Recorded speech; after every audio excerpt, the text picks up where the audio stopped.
Chapter 26. Mrs. Gardiner's caution to Elizabeth was punctually and kindly given on the first favourable opportunity of speaking to her alone. After honestly telling her what she thought, she thus went on: "You are too sensible a girl, Lizzy, to fall in love merely because you are warned against it, and therefore I am not afraid of speaking openly. Seriously, I would have you be on your guard. Do not involve yourself, or endeavour to involve him, in an affection which the want of fortune would make so very imprudent. I have nothing to say against him. He is a most interesting young man, and if he had the fortune he ought to have, I should think you could not do better. But as it is, you must not let your fancy run away with you. You have sense, and we all expect you to use it. Your father would depend on your resolution and good conduct, I am sure. You must not disappoint your father." "My dear aunt, this is being serious indeed." "Yes, and I hope to engage you to be serious likewise." "Well then, you need not be under any alarm. I will take care of myself and of Mr. Wickham too.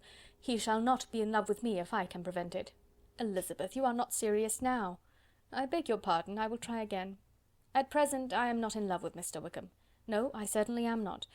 But he is, beyond all comparison, the most agreeable man I ever saw, and if he becomes really attached to me, I believe it will be better that he should not. I see the imprudence of it. Oh, that abominable Mr. Darcy! My father's opinion of me does me the greatest honour, and I should be miserable to forfeit it. My father, however, is partial to Mr. Wickham.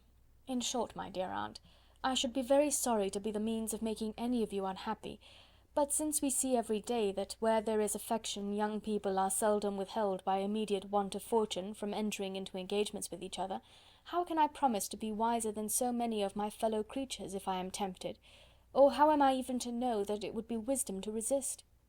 All that I can promise you, therefore, is not to be in a hurry. I will not be in a hurry to believe myself his first object. When I am in company with him, I will not be wishing.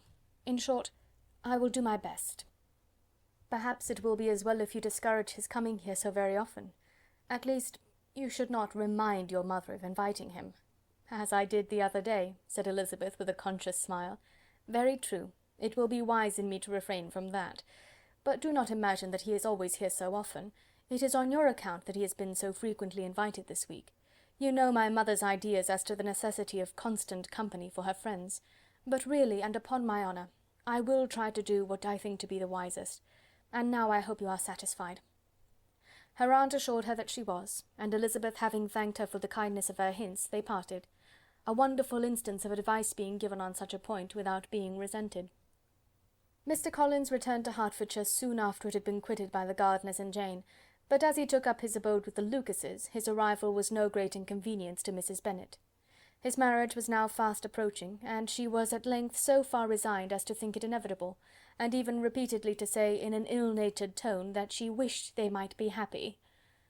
Thursday was to be the wedding day, and on Wednesday Miss Lucas paid her farewell visit, and when she rose to take leave, Elizabeth, ashamed of her mother's ungracious and reluctant good wishes, and sincerely affected herself, accompanied her out of the room.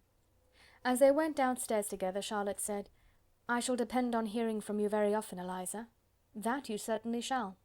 And I have another favour to ask you. Will you come and see me? We shall often meet, I hope, in Hertfordshire. I am not likely to leave Kent for some time. Promise me, therefore, to come to Hunsford." Elizabeth could not refuse, though she foresaw little pleasure in the visit. "My father and Maria are coming to me in March," added Charlotte, "and I hope you will consent to be of the party. Indeed, Eliza, you will be as welcome as either of them." The wedding took place, the bride and bridegroom set off for Kent from the church door, and everybody had as much to say or to hear on the subject as usual. Elizabeth soon heard from her friend, and their correspondence was as regular and frequent as it had ever been. That it should be equally unreserved was impossible. Elizabeth could never address her without feeling that all the comfort of intimacy was over, and though determined not to slacken as a correspondent, it was for the sake of what had been, rather than what was. Charlotte's first letters were received with a good deal of eagerness. There could not but be curiosity to know how she would speak of her new home, how she would like Lady Catherine, and how happy she would dare pronounce herself to be. Though, when the letters were read, Elizabeth felt that Charlotte expressed herself on every point exactly as she might have foreseen. She wrote cheerfully, seemed surrounded with comforts, and mentioned nothing which she could not praise. The house, the furniture, neighbourhood, and roads were all to her taste, and Lady Catherine's behaviour was most friendly and obliging. It was Mr. Collins's picture of Hunsford and Rosings rationally softened, and Elizabeth perceived that she must wait for her own visit there to know the rest. Jane had already written a few lines to her sister to announce their safe arrival in London, and when she wrote again, Elizabeth hoped it would be in her power to say something of the Bingleys. Her impatience for this second letter was as well rewarded as impatience generally is.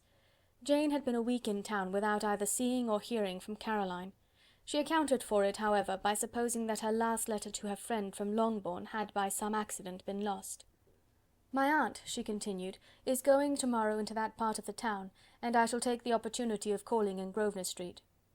She wrote again when the visit was paid, and she had seen Miss Bingley. "I did not think Caroline in spirits," were her words, "but she was very glad to see me, and reproached me for giving her no notice of my coming to London.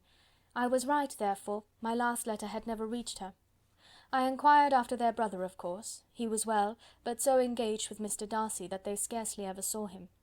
I found that Miss Darcy was expected to dinner. I wish I could see her. My visit was not long, as Caroline and Mrs. Hurst were going out. I dare say I shall see them soon here." Elizabeth shook her head over this letter. It convinced her that accident only could discover to Mr. Bingley her sister's being in town. 4 weeks passed away, and Jane saw nothing of him. She endeavoured to persuade herself that she did not regret it, but she could no longer be blind to Miss Bingley's inattention. After waiting at home every morning for a fortnight, and inventing every evening a fresh excuse for her, the visitor did at last appear, but the shortness of her stay, and yet more, the alteration of her manner, would allow Jane to deceive herself no longer. The letter which she wrote on this occasion to her sister will prove what she felt. "My dearest Lizzy will, I am sure, be incapable of triumphing in her better judgment at my expense, when I confess myself to have been entirely deceived in Miss Bingley's regard for me. But, my dear sister, though the event has proved you right, do not think me obstinate if I still assert that, considering what her behaviour was, my confidence was as natural as your suspicion. I do not at all comprehend her reason for wishing to be intimate with me, but if the same circumstances were to happen again, I am sure I should be deceived again. Caroline did not return my visit till yesterday, and not a note, not a line did I receive in the meantime. When she did come, it was very evident that she had no pleasure in it. She made a slight, formal apology for not calling before, said not a word of wishing to see me again, and was in every respect so altered a creature, that when she went away I was perfectly resolved to continue the acquaintance no longer. I pity, though I cannot help blaming her. She was very wrong in singling me out as she did. I can safely say that every advance to intimacy began on her side. But I pity her because she must feel that she has been acting wrong, and because I am very sure that anxiety for her brother is the cause of it.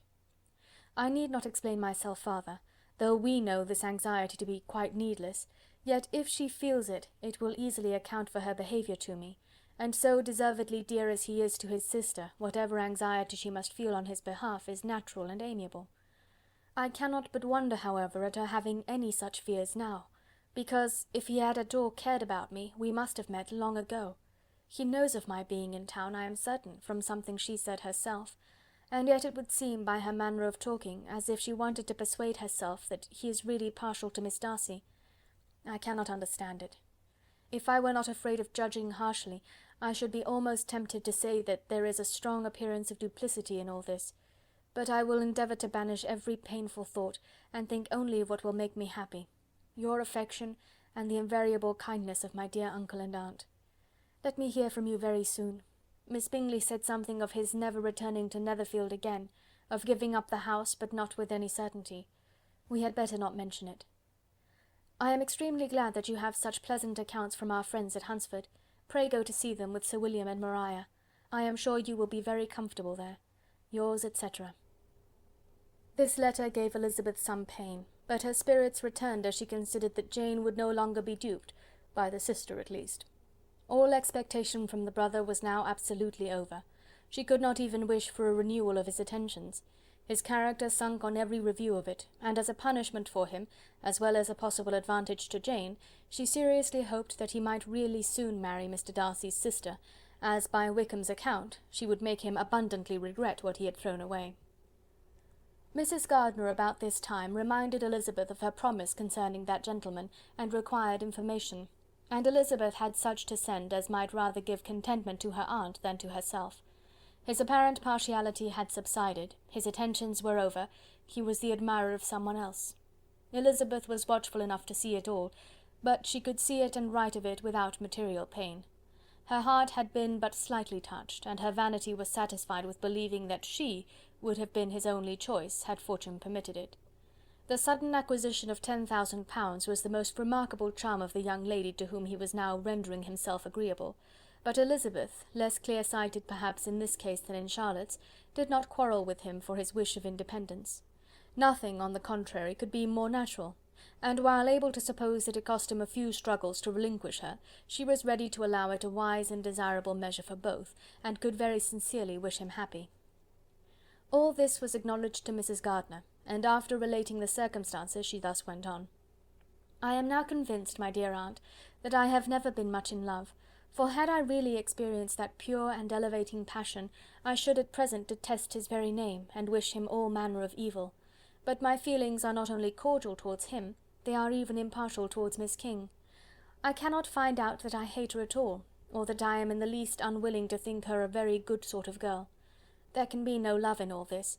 My watchfulness has been effectual, and though I certainly should be a more interesting object to all my acquaintances were I distractedly in love with him, I cannot say that I regret my comparative insignificance.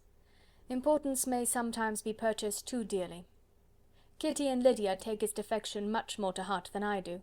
They are young in the ways of the world, and not yet open to the mortifying conviction that handsome young men must have something to live on as well as the plain." End of chapter 26.